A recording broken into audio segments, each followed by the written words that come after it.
Bienvenue dans l'Africa Newsroom, votre émission de débat et d'analyse en cette semaine spéciale Sénégal. Le dossier du jour s'intéressera à l'essor du numérique dans le pays. Au sommaire également de cette émission, élection dès le premier tour du président candidat Idriss Déby Itno à la tête du Tchad. Et au Niger, le concours des agents de santé a été annulé pour fraude caractérisée. Et ils sont avec nous autour de ce plateau pour en débattre. Nos éditorialistes avec à ma gauche Malik Acher. Malik, bienvenue. Merci Amira et bonsoir à tous ceux qui nous regardent. Gracien Roukindi-Kiza. Gracien, merci d'être avec nous. Merci Amira, bonsoir à tous. Et Jemal Taleb. Jemal, ravi de vous accueillir. Merci Amira, ravi également. Bonsoir à tous ceux qui nous regardent et bonsoir à nos amis du Congo qui nous regardent fidèlement. Et tout de suite, c'est l'info du jour.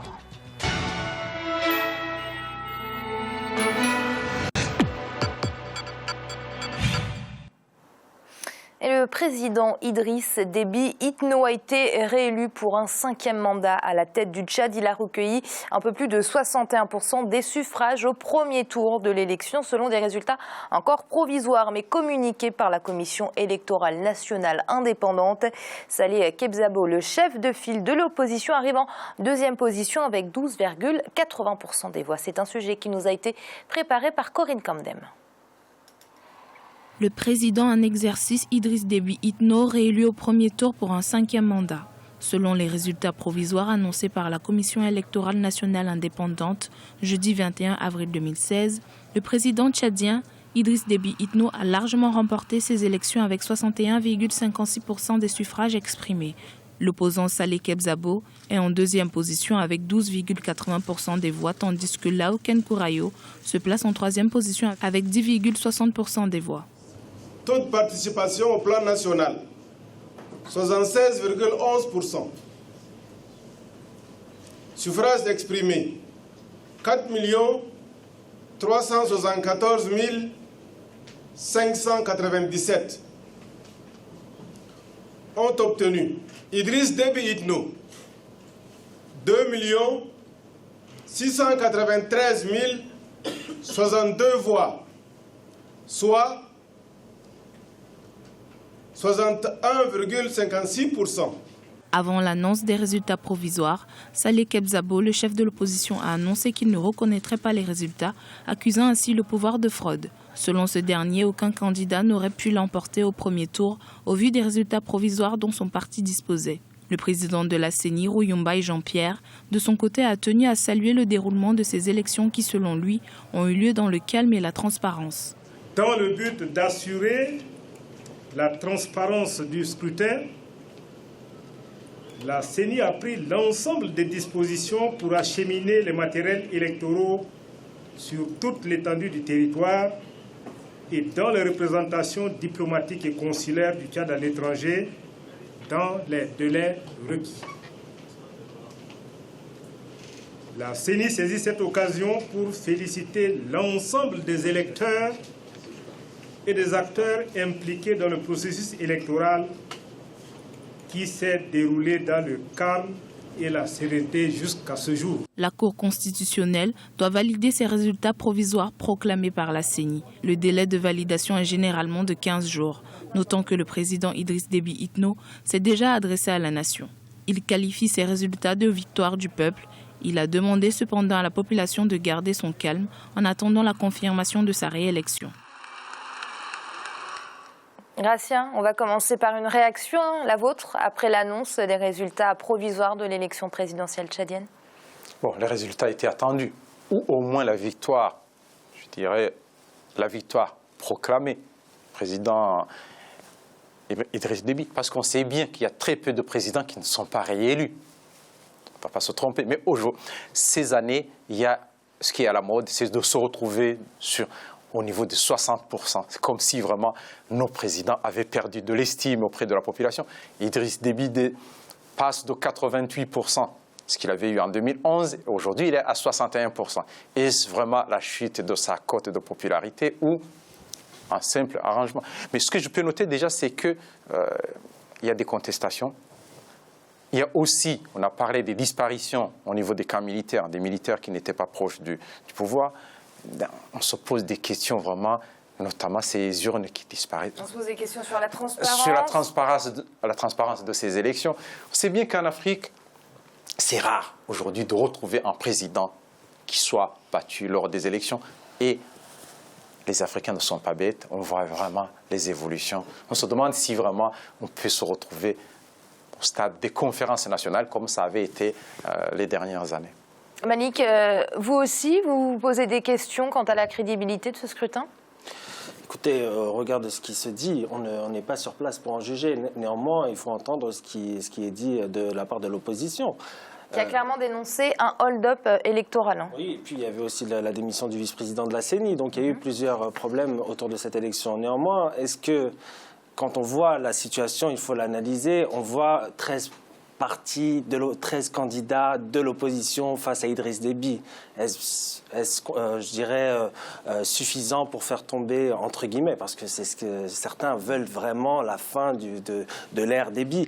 Je pense que ce n'est pas suffisant. Je ne pense pas qu'une coalition de 13 candidats qui se lancent dans l'élection présidentielle face à un homme qui, quand même, est là depuis longtemps et qui, bien sûr, il faut le dire, peut-être a de son côté une grande partie de l'administration, parce que nous savons que dans les pouvoirs forts, il y a souvent cette capacité pour le pouvoir central de bien s'organiser et de gagner les élections. Donc, il faut se pencher sur la reconstitution de cette opposition, qu'elle soit plutôt, je ne dirais pas plus crédible, mais une opposition qui soit capable de ramener les Tchadiens vers elle. Parce qu'une opposition si éclatée ne pourra jamais arriver à l'alternance au pouvoir, à mon sens. Gemal, est-ce que vous y attendiez à cette victoire dès le premier tour ? Je n'en sais rien. Je ne suis pas à ce point un observateur aussi attentif de la vie politique tchadienne pour en juger de ce niveau-là. Cela dit, j'ai 3 enseignements. Premièrement, c'est que le coup KO voulu par le président Idriss Déby Itno n'a pas eu lieu. La deuxième chose, c'est que nous sommes revenus en Afrique sur les vieux réflexes. Le vieux réflexe, c'est le pouvoir en place se proclame vainqueur et l'opposition crie à la fraude. Quel dommage. Le troisième enseignement que cela me donne, c'est que, en dehors de tout ce qu'on nous dit toute la longueur d'année, c'est la limitation des mandats électoraux, l'interdiction d'un chef d'État de faire 1 ou 2 mandats, il y a plus important que tout ça. C'est la crédibilité de l'élection elle-même. Et l'élection tchadienne nous enseigne ça d'abord. Pas que tchadienne. On en a eu au Niger, on en a eu au Congo, on en a eu un peu partout. Il faut que définitivement nous sortions de l'organisation des élections du ministère de l'Intérieur, que nous ayons un véritable audit du fichier électoral, que nous ayons une gestion collégiale de l'organisation des élections. Et quand on aura cela, on ne parlera plus jamais de cette idée absolument saugrenue qui consiste à suivre ce que font les autres. Quant au scrutin du Tchadien lui-même, probablement qu'il n'est pas très régulier, je n'en sais rien. Le Tchad n'est pas le plus grand pays démocratique au monde, ce n'est pas non plus une dictature. Et donc il est difficile de considérer qu'à la soviétique, on a bourré les urnes. Ensuite, avec le téléphone portable, les radios indépendantes, l'organisation du scrutin telle qu'elle est faite, il est difficile de bourrer les urnes telle qu'elle est. Est-ce que cela dénote pour autant d'une élection démocratique telle qu'elle est? Je n'en sais rien. Je ne suis absolument incapable ni d'en juger pour vrai ou pour de faux. Cela dit, je pense que le diagnostic de mon point de vue, et ça dépasse le Tchad, c'est que nous avons besoin de pacifier définitivement l'organisation de nos élections. Oui, justement, Gratien, avec cette opposition qui crie déjà au hold-up électoral, on sait pertinemment qu'elle ne va pas reconnaître les résultats de cette élection. Alors, êtes-vous optimiste quant à l'avenir politique du Tchad ? Je ne suis pas très optimiste, parce que quand on voit une contestation et une proclamation, disons en grande pompe des résultats, la victoire a été saluée à coups de canon, de tirs de canon, des fusils. On s'imagine déjà comment on peut, les gens qui peuvent tirer, ce ne sont pas des militaires. On nous dit que ce ne sont pas des militaires, ce sont des militants. Alors, on sait bien, donc on évolue vers, là, il y a une sorte de signe. S'il y a une contestation, il peut y avoir, disons, une répression. Et, non, je n'exagère pas. On sait bien que... Je sais que ton passé de militaire est tel... Je connais ton passé de militaire, mais enfin, tu exagères un peu. L'organisation de l'élection ne met pas en danger la vie du Tchad, et loin de là. Le Tchad d'hier et le Tchad de demain, c'est un pays stable, c'est un pays qui est un véritable gendarme dans la région, il n'est pas menacé, c'est n'importe quoi. Tu ne peux pas dire ça. Un pays peut être stable au moment où les opposants sont réprimés. Ça, donc pour vous, Gratien, il pourrait y avoir des débordements? Il y aura des débordements parce que l'opposition va manifester et le pouvoir ne va pas l'accepter. On sait bien comment tout ça finit. Éventuellement que l'opposition va se calmer, va abandonner tout et le pouvoir va se maintenir. Et d'ailleurs, on voit bien que le pouvoir va se maintenir, mais toujours, quelle est la place de l'opposition? Est-ce que l'opposition pourra faire invalider des élections dans certaines régions? On ne sait pas. J'ai mal, très rapidement, Non, puis après on va donner la parole à Malik. Je ne suis absolument pas un expert militaire comme mon ami Gracien, qui est évidemment capable, qui est absolument capable de faire des envolées extraordinaires là-dessus. Cela dit, non, je ne pense pas que le Tchad soit menacé par une élection. Il y en a eu déjà avant, il y en aura demain. Ce n'est pas ça qui menace le Tchad. Ce qui menace le Tchad, c'est Boko Haram, c'est l'instabilité, c'est la sécurité, c'est la misère, c'est l'éducation. C'est ça qui menace le Tchad. Et tant qu'on n'aura pas pris ces questions-là au sérieux, il n'y a pas que le Tchad qui est menacé. Toute l'Afrique sera menacée. Malik, on a deux avis diamétralement opposés. Quel est le vôtre? Le problème, effectivement, le problème sécuritaire ne se pose pas, je pense, parce que l'État tchadien est un État fort et dispose d'une armée forte qui est capable de sécuriser ses frontières, même si malheureusement Boko Haram est mené à faire des attaques. Bien évidemment, on est tous attachés à la sécurité du Tchad, on est aussi attachés à la poursuite d'une réelle démocratie. J'espère que l'opposition aura plus de canaux pour s'exprimer qu'elle n'en a eu précédemment. Et le concours du recrutement direct d'entrée à la fonction publique pour le compte du ministère de la Santé a été annulé pour fraude au Niger. Suite aux investigations menées par la police judiciaire, une dizaine de personnes a d'ailleurs été inculpées et mises en détention. Sadou Alizé Mokhtar, commentaire ou Mokeltumba. Le concours d'entrée à la fonction publique nigérienne, organisé par le ministère de la Santé, a été annulé pour fraude. Ce concours de recrutement direct de 1831 agents de la santé avait pour but de renforcer l'effectif du personnel soignant. Son annulation est fortement décriée par les centrales et les confédérations syndicales. On procède à une annulation sans dire qu'est-ce qu'on va faire de tous ces jeunes-là qui ont normalement travaillé et qui s'attendaient légitimement à être recrutés par la fonction publique du Niger. Aujourd'hui, cette question est là, comme si la procédure judiciaire qui a été déclenchée, de notre point de vue, très tôt, est suffisante pour régler la question. Pour nous, non. Mais le concours, lui, les agents, eux, qui attendent, l'État doit dire quelque chose.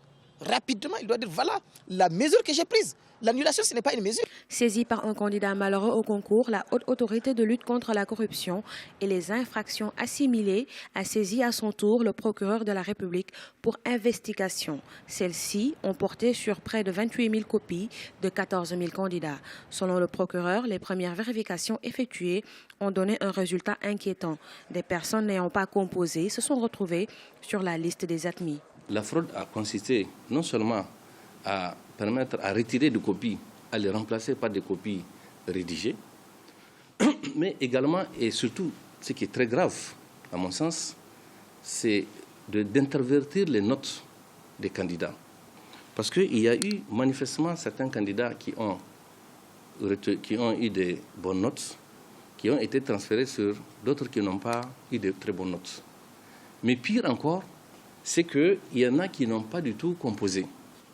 Il y a eu certains qui n'ont absolument pas composé, mais qui se sont retrouvés avec une note de 17 sur 20. L'annulation de ce concours n'est pas une première au Niger. En mai 2015 déjà, un concours organisé au titre du ministère de l'Intérieur avait été annulé pour irrégularité. Il y a quelques mois, Gracien, c'était un concours pour le compte du ministère de l'Intérieur qui était annulé. Cette fois-ci, c'est pour le ministère de la Santé. Pourquoi donc ne pas anticiper et mettre plus de moyens dans la surveillance, dans le suivi des copies? On a comme l'impression qu'aujourd'hui, l'annulation, c'est devenu une mesure régulière. Oui, et pourtant, c'était bien anticipé parce que dès l'élection du président Issoufou, en 2011 déjà, il avait souligné ce problème, il avait signalé qu'il va combattre ce problème qui se passe au niveau des recrutements. Mais on a l'impression que c'est un système, c'est entré dans le système nigérien, c'est en même temps, on peut le dire, c'est la corruption. C'est l'administration qui est gangrénée par la corruption, donc on ne sait pas finalement qui peut corriger l'autre.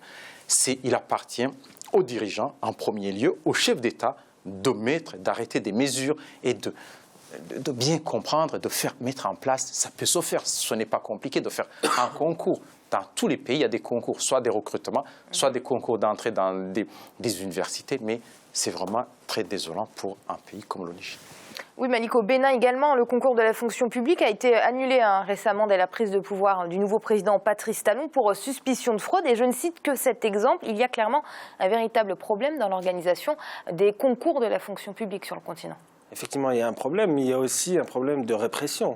Qui a été, par exemple, là, dans le cas du Niger, qui a été le chef du centre d'examen? quelle est la situation actuelle. On n'a pas plus d'informations sur s'il y a eu des sanctions qui ont été prises contre ceux qui ont organisé les examens. Il y a eu des personnes qui ont été même admises dans ce concours-là d'office alors qu'il devait avoir lieu. Donc c'était très étrange, effectivement. Et malheureusement, Gracien a raison de dire que l'administration, souvent dans ces pays-là, est infectée par la corruption parce qu'il y a des privilèges. Et je vous dirais même, parfois il y a un problème de transmission des données entre l'administration et le pouvoir central. Parfois, le pouvoir central est déconnecté des réalités, il faut le dire. Bien évidemment, je dis bien, et parfois il y a des complices au sein du pouvoir et qui permettent ce genre de dérive. Mais parfois, l'administration a une telle indépendance d'organisation, de donner des privilèges, que parfois le pouvoir central est dépassé et elle ne prend pas les mesures adéquates pour sévir contre ces personnes-là. Donc il faut vraiment revoir cette organisation de l'administration. Il faut sévir